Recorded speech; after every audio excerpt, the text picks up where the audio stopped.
En ég náttúrulega á fyrst að nefna hæfileikana sem að maður ekki getur kennt. Það einhver annar sem að kennir það, eða hefur kennt það. Fengið þetta í vöggugjöf sem sagt. Og svo fikrar maður sig bara áfram, upp og niður. Og þar til maður búinn að koma þessu saman í eina heild. Og það tekur sinn tíma. Svo þar kemur þolinmæði að báða hliðar bæði kennara og nemanda. Náttúrulega fyrst af öllu þarf að ná saman. Nemandi og kennari. Það skilir því.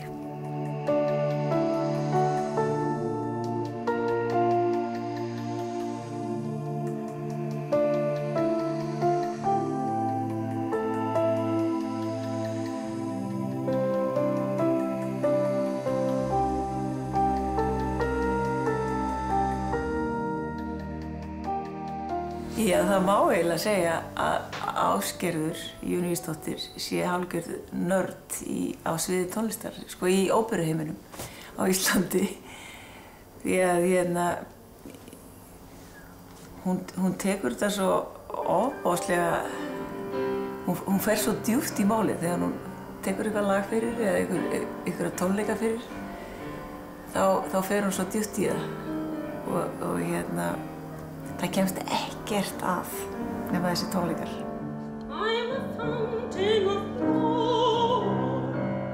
Hver eru þínar fyrstu minningar sem að tengjast tónlist? Ég man eiginlega ekkert eftir mér öðruvísi en með tónlist, sko, umhverfis, vegna þess að alveg frá því að ég var pínlítil, frá því ég fór að geta gengið. Og vaknaði ég ofta eldsnemma á morgnana, fór fram í stofu og kveikti á útvarpinu og var þar að hlusta á tónlist og dansa. Og þetta var bara, ég var alltaf hlustandi á útvarpið og vildi alltaf hlusta á tónlist. Og ertu alin upp á tónlistarheimili? Já, mamma mín, hún er lærð leikkona og hún lærði líka söng. Faðir minn, hann spilaði á fiðlu, blokkflautu, píanó, öll hljóðfæri, afi og harmonikku og það var svona allir mikið í tónlist. Þannig að þú fengið jákvæðan stuðning? Já, mjög. Við dansinn, við útvarpið? Já. Nú, hvenær byrjaði svo þitt tónlistarnám? Það byrjaði þegar ég var 6 ára, þá fór ég að læra á blokkflautu hjá Sigursveini Kristensinni og það var mjög skemmtilegt. Við sátum svona við hringborð heima hjá honum, 4 krakkar, spilum með blokkflautu. Var þar í 3 ár og 2 eða 3 ár, svo fór ég að læra á píanó og lærði á píanó í 6 ár og tíma 19 ára fór ég að læra að syngja. Guðmunda Elíasdóttir, ömmusystir mín, hún var búin að tala um þetta svolítið lengi við móður mína að hann litist svolítið vel á mig og hélt að ég ætti eitthvað erindi í sönginn. Og fór fyrst að tala um þetta þegar ég var svona 15-16. Og þá fannst mér þetta svolítið ungt og svona, þannig hún var ekkert að segja mig frá þessu svo, þannig. Og svo vildi ég sjálf fara til hennar að því ég ætlaði að verða leikkona. Ég ætlaði alltaf að vera leikkona, alveg frá því mann eftir mér.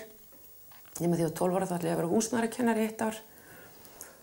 En svo kom aftur þessi leikkonudraumur og ég ákvaði að fara í inntökupróf og fór til mömmu til að undirbúa mig. Ákvaði að taka nokkra tíma til að undirbúa svona sönginn og þannig fer ég í inntökuprófið. Og ég bara frelsaðist í fyrsta tímanum, algjörlega.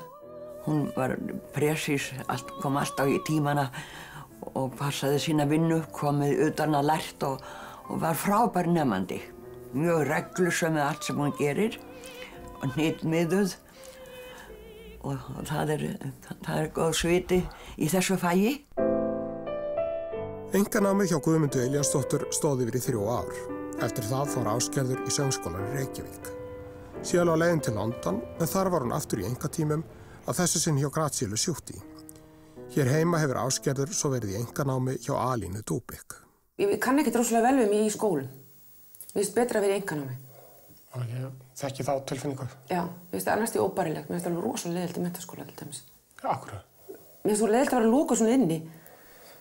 Mér finnst það ennþá, þetta er svo mikið, þetta ég vil fá að eiga mig svo mikið sjálf. Í hvað menntaskóla varstu? Ég fór bara í fullt af menntaskólum alltaf að reyna að finna eitthvað, það var eitthvað skemmtilegra. Finna eitthvað frelsi? Já, ég var líka í myndlistanámi og svona var eitthvað svona aðeins að leita, sko.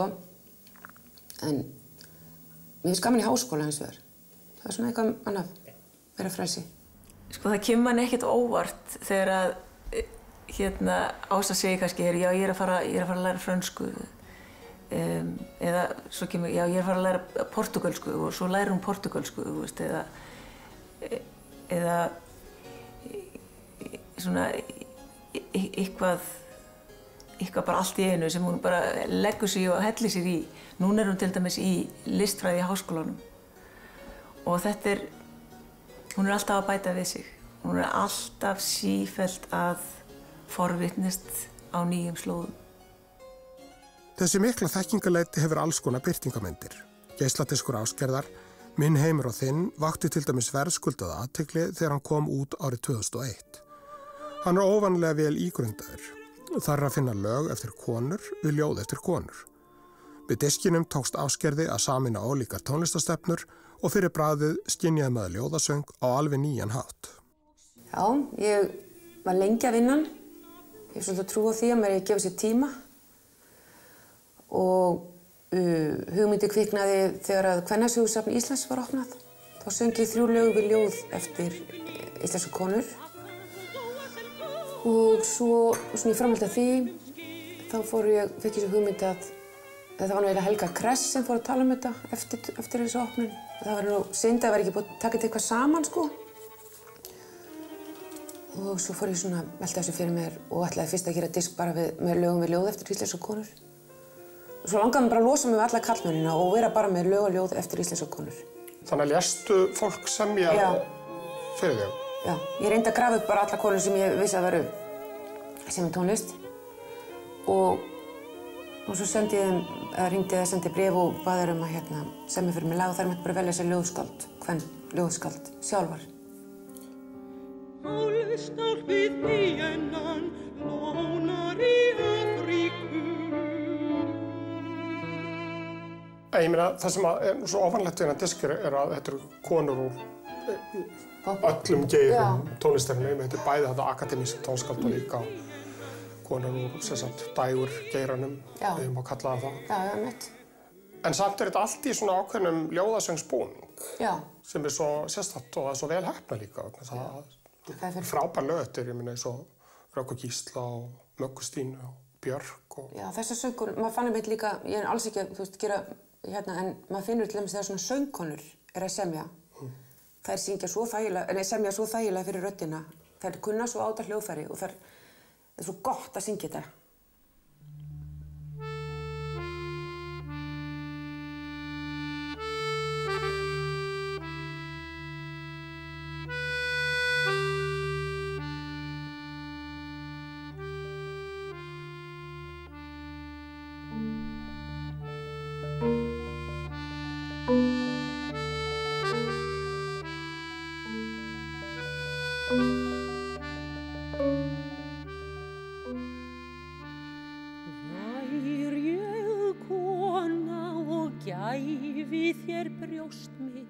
Þú sígur og færð aldrei nóg. Þurrka þér munninn og klappa á kinnar, meiri vanillumjólk. Vær ég smábarn og svæfi í vöggu, dreymdi að við værum stór. Stelpa og ég væri strákur, tungur úr kanínu. En sólin fær hjörtun sem brotni tvennt, rakettur brjóstsins nauðsynlegar.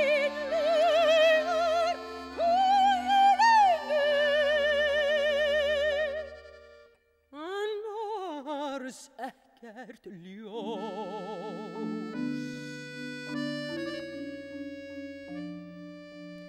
Vær ég mamman, ég gæfi þér nesti, segði farðu út í heim.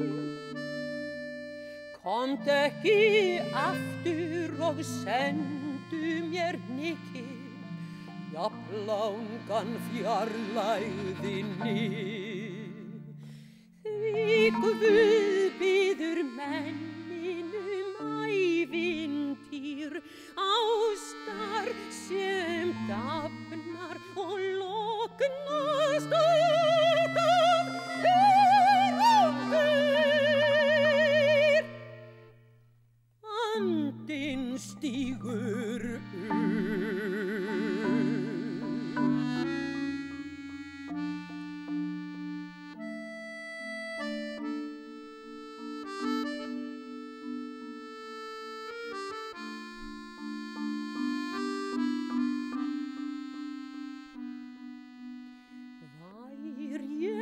prins og mætti til hallar, sigraði drekann og þig.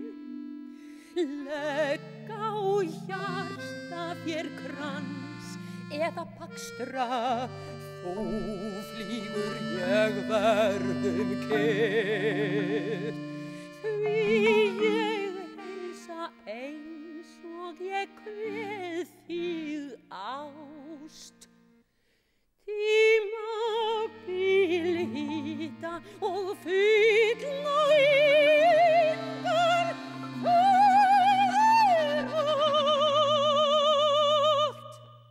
sem stjörnukerfið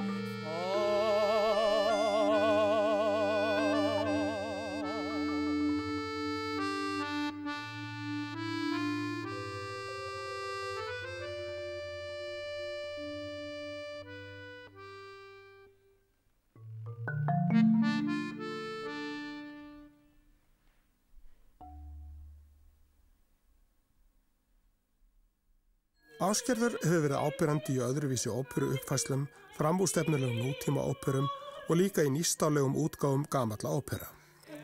Oft rifist slíkar sýningar og það líka stundur rifist hvort yfirleitt eigi að sýna eitthvað annað en gömul kassastykki. Sumi vilja bara gamlu góðu óperurnar, aðrir eitthvað nýtt og ferskt. Hver afstaða Ásgerðar? Mín afstaða sú að mér finnst það eigi að vera hvort tveggja. Mér finnst þetta eiginlega búið að vera til skammar, hvernig þetta búið að vera síðustu ár, ég segi það bara. Og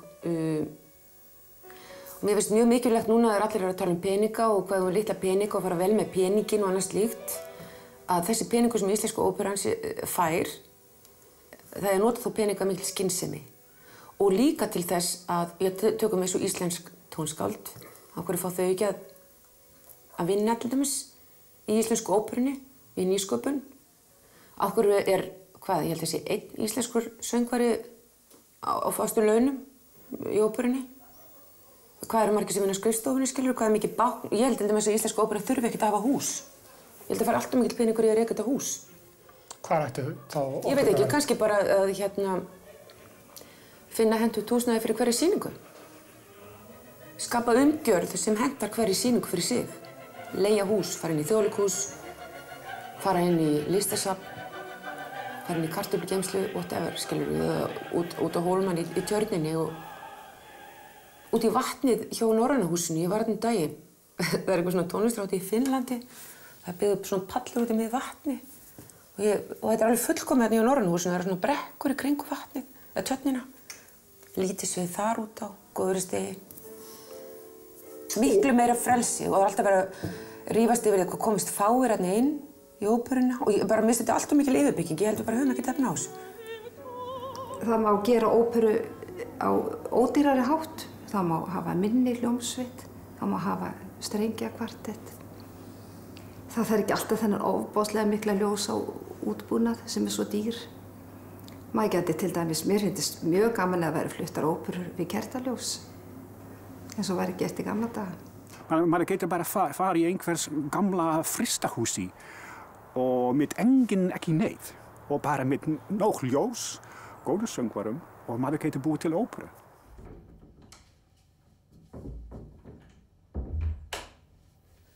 Ég meina, ef maður lesa íslenska tónlistarsögu, þetta náttúrulega, það ekkert, fólk búið að spila hér á hljóðfæri í kannski 100 ár eða rúmlega 100 ár. En fólk hér búið að syngja hér algjörlega frá upphafi. Söngurinn okkar, elsta tónlistarhefð. Og þetta hefur skipt fólki svo í fásininu og fólk kannski einstaka hljóðfæri. En fólk hefur alltaf sungið mjög mikið og ég held að satt að segja Íslendingar ætti að gera miklu meira af því að syngja. Ég held að ég held að fólki líði bara oft miklu betur ef fólk verið duglegri að syngja saman. Syngja saman. Það nú dálítið mikið það að fólk sé að syngja saman, eða ekki? Er það? Já, maður lendur oft í svona veislusöng, veist. Er það? Mér finnst ég ekki lenda nógu oft í svoleiðis. Mér finnst ég lenda oft í því. Er það? Já, mér leiðist svo veislusöngur. Ég alveg ósammála, mér finnst það æði. En svo svo margir í kór líka. Já, mér finnst það bara frábært. Já, ert þú í kór? Nei. Hefurðu verið í kór? Já, ég var í barnakór þegar ég var 9 ára.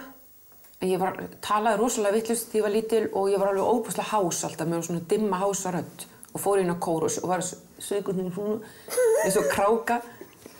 Og mamma fór að tala við kóstur og sagði, það er eitthvað að vita að hafa hana Ásgerði í þessum kór, hún er alveg hásið svo krákaður, hún er ekki bara að skemma fyrir. Og það sagði hann að ég væri með svo rosalega gott tónur, að ég væri bara fullkomið tónur og væri bara alltaf að leiða kórinn, sko. Og þau hlustuðu alltaf á mig, þrátt fyrir þessa skrýtnu rödd. Svo hafði hann bara aftast og svona. Svo var allir að syngja með þessari skrýtnu rödd.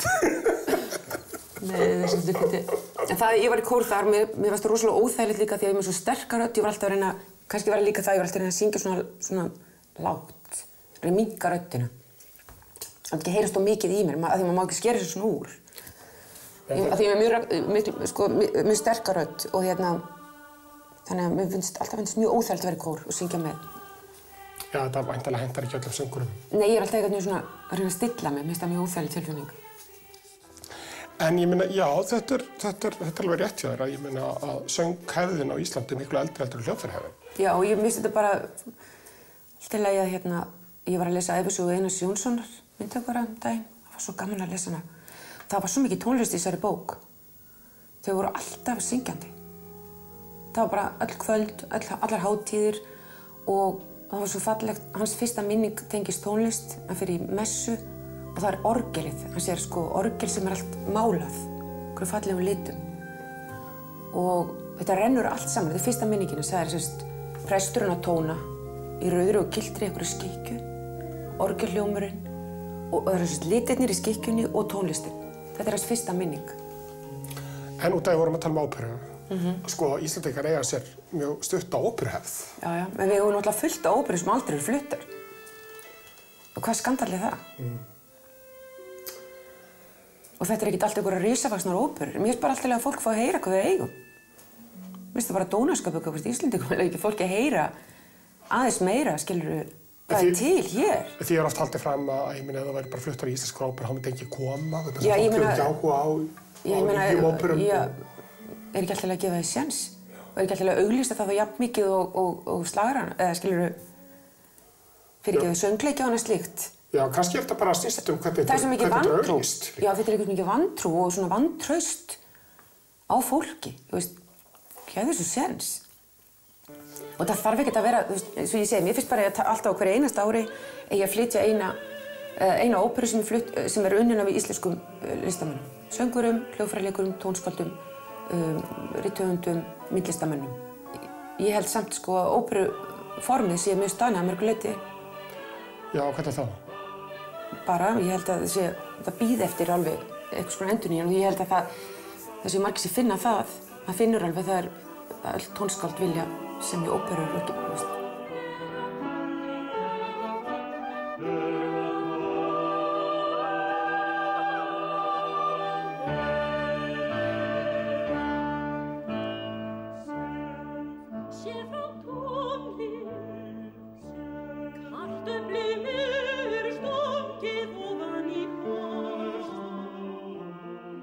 En hvernig endurnýjun heldur að óperan þurfa að fara í gegnum? Já, ef ég vissi það. En ég er til dæmis að læra listasögu til þess að reyna að finna einhverja leið að því ég er fullan hug á því að fara meira inn í óperuna. Vegna þess að þú veist aldrei hvaða sýning, hvaða viðburður slær í gegn, þú veist, sem er svo eftirsóknarvert. Að koma bara 1000 mann og allt er brjálað. En þú veist, þú getur ekkert reiknað svona út eitthvað. Þú veist, það er svo mikið, þú veist strax fann að gelda eitthvað. Þú verður bara, ég held að ég bara treysta fólki. Það kemur bara að það vil koma. Það getur vel verið það sé ykkur sérviskuleg, þú veist, ópera með, þú veist, 3 bassasöngurum á nærbuxunum, einhvers staðar, að gangi í hringi og syngja með harmoníum. Eða, þú veist, eitthvað, ég veit það ekki. Ég veist að það myndir margir koma að sjá 3 bassasöngur á nærbuxunum. Já, ég held það líka. Ein svona óvanalega sýning sem Ásgerður hefur tekið þátt í var sett upp í Borgarleikhúsinu árið 2003 á leikhópnum Common Nonsense. Það var Valur Freyr Einarsson leikari og konan hans Ilmur, myndlistarkona. Þau fóru að stað með þetta og leikkona sem heitir Ásta Sighvats, Ólafsdóttir. Og við tókum bara hlutina, myndlistarverkin, eða objektin hennar Ilmar. Fengum enskan leikstjóra, frábæran leikstjóra og enskan leikara með okkur og við bara settumst niður og horfðum alla hlutina og það var bara búið ákveðið eftir 6 vikur frumsýning. En bara verðum að búið til sýningu. Og svo bara fórum við að taka, það var til dæmis þetta strautborð sem að setti strengi á strautborð og boga og litla strauðarnið. Það var svona svo göngugrind fyrir fullorðið fólk. Hún tekur alls konar svona hluti og þetta var svo fyndið það var svo fyndið þennan tíma þegar við vorum að finna hvað við getum gert við hlutina og við reyndum allt. Það var svona, ég veit ekki hvort fólk man eftir eitthvað svona gítarpúðum, svona púðar sem er með svona púði og svo kemur svona snúra og þú setur í gang og það svona hristist svona og til dæmis endaði sýningunum að segja Ave María eftir Schubert liggjandi á þessum púða. Og það var svo fallega kom alveg bara kom alveg svona, skilurðu. En þetta tók alveg heillangan tíma að finna þessa funksjón fyrir þennan hlut. Söngur á gítarpúða eða aría á nærbuxunum á gangi í kringum stofuorgel, það er ljóst að söngur nútímans getur tekið á sig ólíkar birtingamyndir. En hvernig var íslenskur söngur í gamla daga? Eins og Ásgerður segir, hefur söngurinn fylgt Íslendingum frá upphafi. Á sínum tíma tók séra Bjarni Þorsteinsson saman ritið íslensk þjóðlög og kom það út fyrir 100 árum. Það inniheldur upp undir 500 lög. Lengi vel héldu menn að rit Bjarna byggðist á rannsókn og öllum þeim íslensku tónlistarhandritum sem til eru. Ritið gæfi þannig góða mynd af söng Íslendinga fyrr á öldum. Síðar hefur komið í ljós að það er ekki alveg rétt. Bjarni Þorsteinsson gegndi auðvitað mjög mikilvægu hlutverki í að safna íslenskum þjóðlögum, varðveita þau, bjarga þeim frá glötun í rauninni. En hann var engin sérstakur handritafræðingur, hann hafði ekki þekkingu á þessari gömlu tónlist sem hafði verið iðkuð hérna árhundraðaskeið.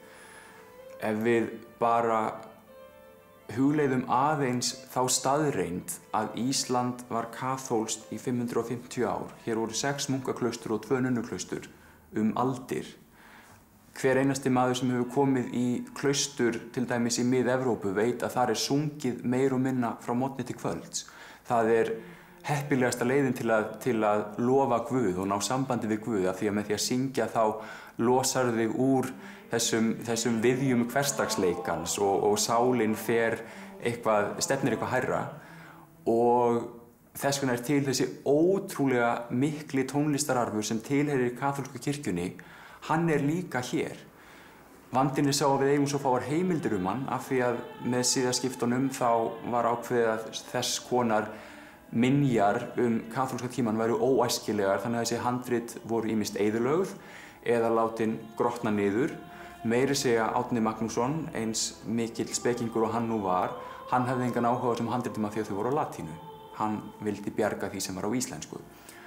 Þannig að við eigum ótrúlega fáar heimildir, en þær eru mjög dýrmætar, þessar fáu sem við eigum, það hvers konar tónlist var á Íslandi sem sagt fyrir siðaskipti, þessi klaustur, músík, kaþólskur, grekosöngur, og síðan eftir siðaskipti það eru til ótrúlega mörg merkileg sálmahandrit, sum handrit jafnvel innihalda þjóðlög. Við vitum í langfæstum tilfellum hver skrifaði þessi handrit og eiginlega aldrei hver samdi tónlistina, nema þegar tónlistin er innflutt. En þessi handrit sem hafa varðveist, þau sýna, og þetta hefur ekki komið í ljós fyrir núna bara á síðustu árum kannski alveg hversu mikill kúltúr þetta var. En það var mjög blómlegt tónlistarlíf á köflum á Íslandi í gegnum allar þessar aldir. Ég því miður kann ekki að lesa svona nótur nógu vel, skilurðu, í handritunum. Þannig, en ég er með svona hugmynd að plötuðu mitt og mér langar svo að taka, ég tala um þetta við Árna Heimi Ingólfsson, hann ætlaði að stóða með þetta þegar þetta kemur. Allavega var þetta hugmyndin upphafi og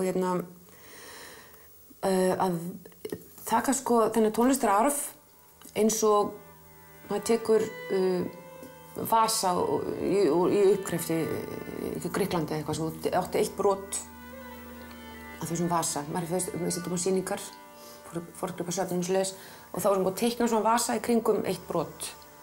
Þú kannastu við þetta?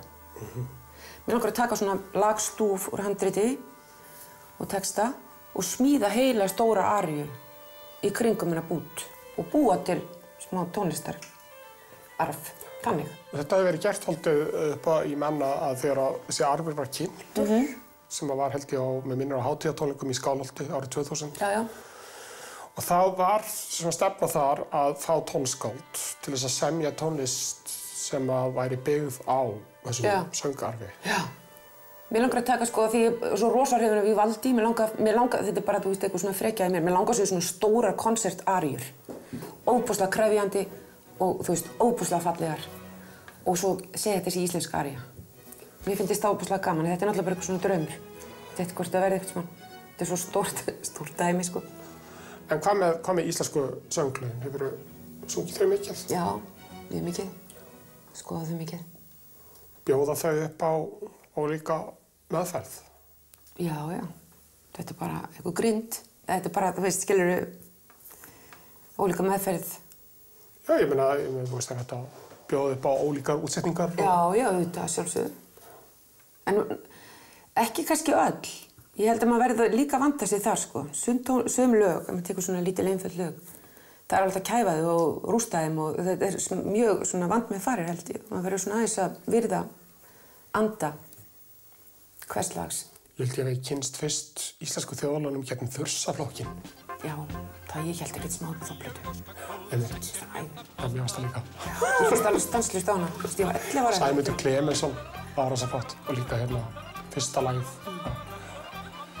En ég meina að það er líka hægt að gera þetta náttúrulega allt annað hátt. Það er ekki náttúrulega að poppa þau. En þetta var vel poppað samt. Já, þetta var samt svona einhvern veginn í hefðinni. Þetta var svona þungt og svona eitthvað suddi.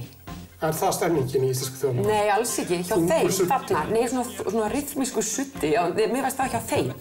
Og svo flott. Mér finnst það virka þar. Nei, en þú ert alltaf að beða með einhver svona formúlu. Það er ekkert hægt. Eins og nú ætlum ég að gera eitthvað, já, nú ætlum ég að taka íslensku sönglögin. Já, það er svona suddi. Og þú veist, setja bara allt. En það nú, ég meina, eins og Jón Leifs náttúrulega vann sína tónlist mjög mikið upp úr þessum þungasudda, eins og þú kallar það. Nei, já. Nei, þú mátt ekki segja, ég er ekki að meina það þannig. Ég var bara að tala um Þursaflokkinn. Þú veist, og ég var að meina jákvætt. En það er samt svona mikil drungi í tónlistinni eftir Jón Leifs. Já. Sem er oft mjög sjálfræðandi. Já, bara ég elska svona drunga. Þunglyndi og myrkur. Það er þú? Nei, það er ekkert ég, sko. En alltaf við erum bara átt okkur hver við erum og hvar við erum og við erum Íslendingar og við vitum alveg að það er erfitt að búa hérna. Oft, það getur verið erfitt að skríða út í búð í snjóstormi og kaupa mjólk að það er svo brjála veður. Ég meina að vera með barn í vagni, ég á svona minningar því ég bjó út í London og var að hugsa heim og hugsa getur það verið, ég hafi skriðið á 4 fótum með barnavagnina á tjörninu sinni. En það var svoleiðis veður og ég þurfti að komast eitthvað. Ég meina, það er stundur svona hér.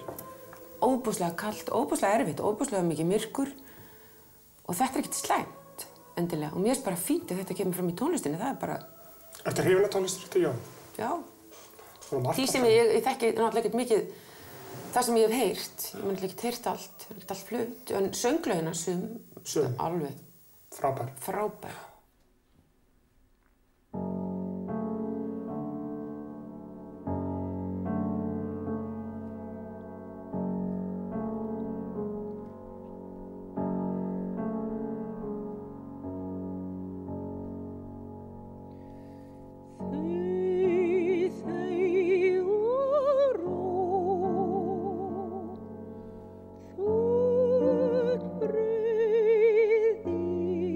Stay.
Magnús Blöndal Jóhannsson var eitt af okkar merkilegustu tónskáldum á síðustu öld.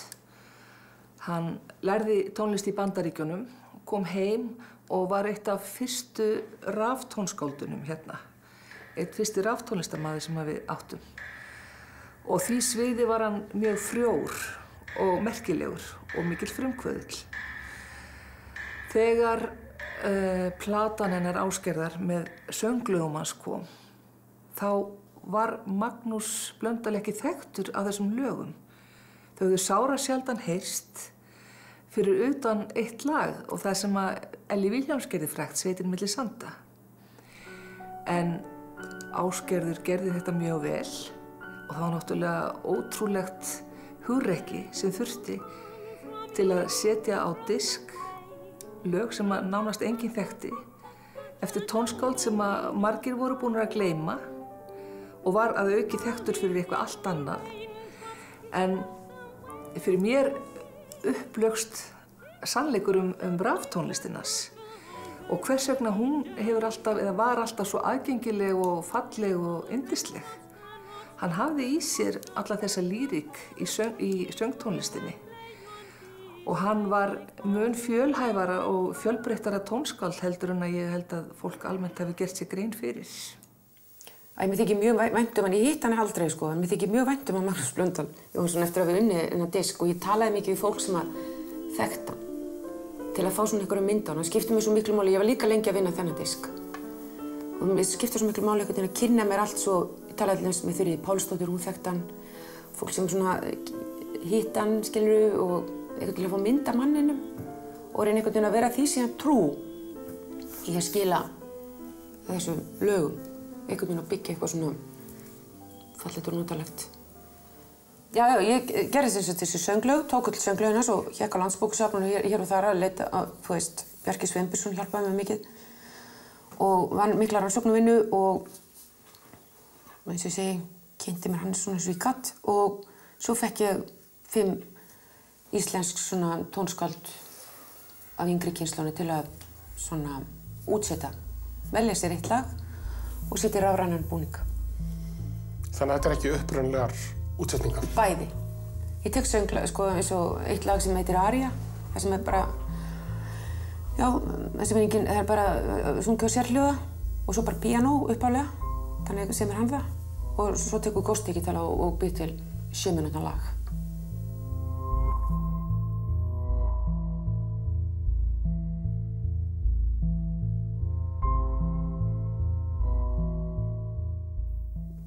Er stöðnun í klassískum söng?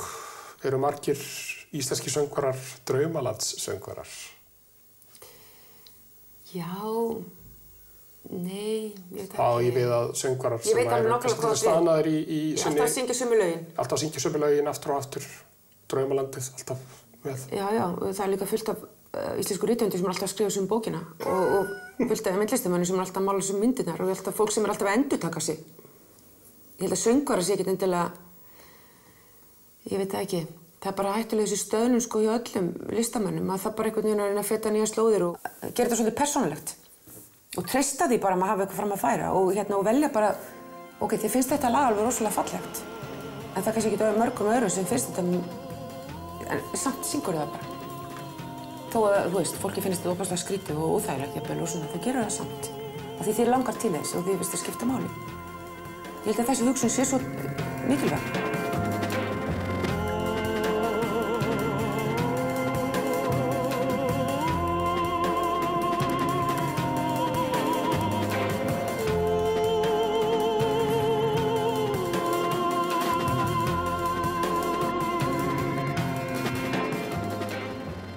Nú, hver er þinn lífstíl sem söngkona? Þarftu að æfa þig mikið? Já, ég æfi mig stundum óbærslega mikið og svo hvíli ég mig vel á milli. Af því ég verð óbærslega þreytt og leið og pirruð ef mér finnst ég vera svona föst allt í einu. Ef ég þarf til dæmis að, já, ef ég er í ómörgu verkefnum og þétt og fæ ekki tíma til að gera eitthvað annað á milli, þá verð ég bara rosalega pirruð.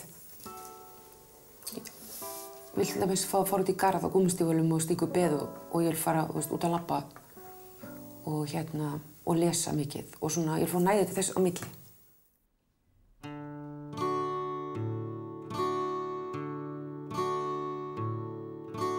Love me tender, love me sweet, never let me go. You have made my life complete, and I love you so. Love me tender, love me true, all my dreams fulfilled. For my darling, I love you. And I always will.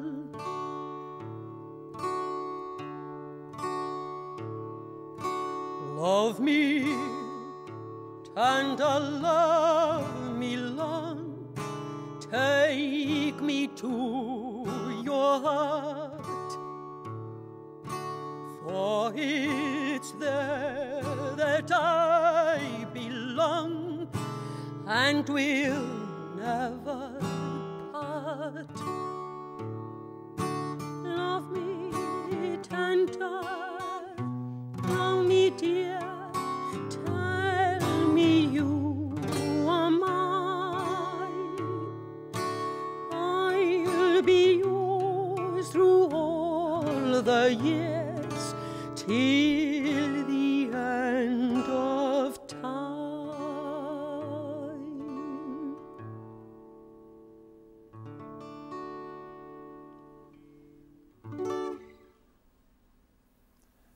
Mér finnst oft að þeir sem skrifa tónlist, að þeir horfa alltaf á tónlistin eins og hún sé eitthvað afmarkað fyrirbæri og sé ekki partur af menningunni. Já. Mér finnst það bara mjög hættulegt.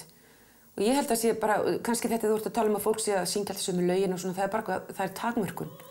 Og ég held að við, allir listamenn, eigi bara stanslaust að vinna því að breikka sig út, taka inn, þú ert að lesa, þú ert að hugsa, þú ert að stúdera, þú ert að læra tungumál, alveg stanslaust. Þú ert aldrei búinn, þú ert aldrei bara, ok, nú er ég búinn, nú er ég bara listamaður. Fullskapaður. En er lögð nógu mikil áhersla á þetta í tónlistarnámi? Nei, alls ekki. Ég nefnilega held að tónlistarskólarnir oft eru dálítið þannig að þeir einblína svo mikið á tónlist og svo er kennd tónlistarsaga og tónlistarsagan er oft dálítið svona hálfgert eyland.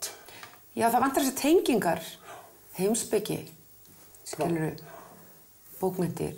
Það þyrfti að kenna menningafræði, held ég bara. Menningafræði er miklu og gera þetta svolítið, þú veist, þetta er svo skemmtilegt. Þetta er svo spennandi. Leiðum að fyrir að tengja, þá verður þetta svo skemmtilegt. Það er nefnilega alveg ótrúlegustu tengingar sem hættir að grafa upp. En er mikið það að söngvarar fái styrki eða gangi á styrkjum? Nei, það held ég ekki. Hverjir fá styrkjum? Ég fengi styrk, ég fekk til dæmis 6 mánaða starfslaun til að gera kvennadiski minn. Ég var 5 ára að vinna þennan disk. 6 mánaða starfslaun, þetta breytti öllu fyrir mig. Ég hefði ekkert getað gert þennan disk annars. Þannig að styrkir eru nauðsynlegir? Þeir eru algjörlega nauðsynlegir, en ég menna, þú veist, og mér veist, til dæmis þessu umræðan listamannalaunin, ég leyfi mig bara að fara aðeins inn á það, að, þú veist, það er ekkert auðvelt að fá listamannalaun. Þú þarft að leggja fram nákvæmlega, þú veist, þú ert að sækja fyrir ákveðið verkefni. Og þú getur ekki sótt aftur og aftur sama verkefni og þú skilur aldrei af þér. Þú þarf að skila þessu af þér. Ég meina, þú sækir ekkert listamannalaun sem þú ert búin að klára þennan pakka sem þú sóttir fyrir, skilur. Ég fekk 1 ár fyrir Magnús Blöndal, það breytti öllu fyrir mig. Ég hefði ekki getað gert þann disk nema því ég fekk þessi listamannalaun. Ég þarf náttúrulega bara að lifa svona fólk. Og þú veist, það sem listamannalaun gera fyrir listamenn, þeir gefa fólki tíma til að sinna eingöngu þessu.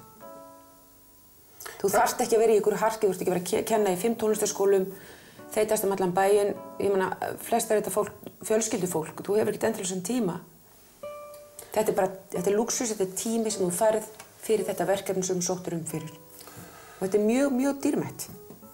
Hvernig væri tónlistarlífið ef það væru ekki neinir opinberir styrkir til tónlistarinnar? Það væri náttúrulega einhverju tónlistarlíf, en ég meina, hvað viljum við misstýra listamönnum nokkuð mikið? Þetta snýst bara um það, þetta er náttúrulega þörf, maður vill syngja, maður vill gera þetta, maður er til í að gera svo margt fyrir ekki neitt. Af því maður elskar að gera þetta, skilur við. Það er örugglega minni tilraunastarfsemi, er það ekki? Ég meina, menn væri bara að reyna að gera eitthvað svona sem að þeir væri nokkuð vissir að fengi eitthvað greitt fyrir. Mér finnst að ríkið, ég er ekkert að segja, þú veist, að það eigi bara verið þúsundir manna á listamannalaunum, þú veist, í 20 ár eitthvað svoleiðis, skilur við. Mér finnst bara listamannalaun algjörlega nauðsynleg fyrir ákveðin verkefni, fyrir ákveðin einhvern hóp, skilur við. Af því þetta er starf. Þetta er ekki bara, þú veist, einhver rómantísk hugsun og þú ert einn einhvers staðar 50 kíló undir súð og átt engi börn og bara eldar hafragraut, skilur, og það er bara nóg. Og þú gerir æðislega list við þessa kringumstæður. Þetta er ekkert svona.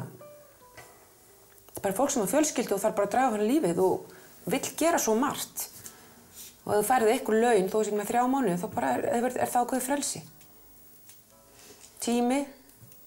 Skilur, en auðvitað, ég held samt ekki þessu gott af öllum þessi einkafyrirtæki, mér finnst þetta alveg eins og þetta var hérna. Það sem að einkafyrirtæki voru að sponsorera? Alveg bara frekjan í þessu fólki líka, hvernig það merkti bara næstu í listamannum, næstu með þetta átt að vera á enninu, skilur, að það verið að syngja þetta í boði Kaupþings eða whatever. Ef þú verður ekki söngkona, hvað verður þá? Ef ég mætti velja núna, þá myndi ég vera stjörnufræðingur. Stjörnufræðingur? En ég væri það sennilega ekki, þú veist, ég var aldrei að læra neitt svoleiðis, að gera neitt svoleiðis, skilur, en ég mætti bara núna í dag. Mér finnst það eitthvað, ég veit ekki, ég hef ekki hugmynd mér finnst það bara eitthvað svo fallegt. Mér finnst eitthvað svo flott að vera stjörnufræðingur. Það er mjög flott. Já, ég er stjörnufræðingur, en myndlistakona var ég... Já, við rættum hérna með Ásgeiri Jónusdóttur stjörnufræðingum, hérna halastjörnuna sem að... Já, finnst þér það ekki? Það geti verið... Mér finnst það eitthvað svona... Einhver þegur, sko, stjörnufræð heimspeki, eitthvað svoleiðis. En svo myndlist náttúrulega, mikið náttúrulega myndlist og svo er ég alveg brjáluð í garðyrkjunni, þannig að ég get alveg hugsað mér að vera garðyrkjumaður líka. Kannski endar æðið þína sem garðyrkjumaður eins og síðasti keisarinn í Kína. Vonandi. Að enda sem garðyrkjumaður. Mér finnst það alveg frábært. Ég vona satt að segja að það verði þannig. Ég er pínulítið hús, fullt af bókum, fullt af tónlist, hljóðfæri, bara fullt af tónlist að hlusta og fullt af bókum og myndlist og svo bara risastóran garð sem getur verið út allan daginn. Og bekk.